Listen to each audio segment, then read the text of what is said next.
Welcome back to First News at 10. John is off tonight. The South Prairie Max Royals volleyball team may have just missed out on winning state, but the team still has a lot to be proud of in their historic year.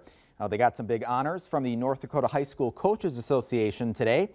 The association named South Prairie Max's Ajaya Trader as its Powerade Outstanding Senior Athlete.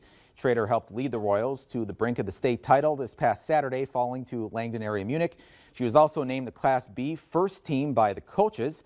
Ajaya is actually in Jamestown with her classmates for the state play competitions this week. Good luck to her and the team. Now, Ajaya's coach was also honored. Keturah Schwartzrock was named the Subway Coach of the Year for Class B. Congratulations to the coach.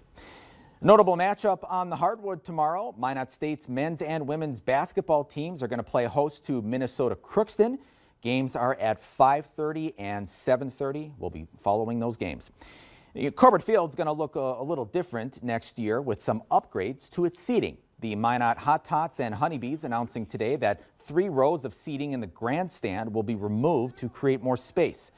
General Manager Monica Hocking says instead of maximizing capacity, they're aiming to maximize comfort. They say this renovation will feature more legroom as fans will have an open row in front of their seats.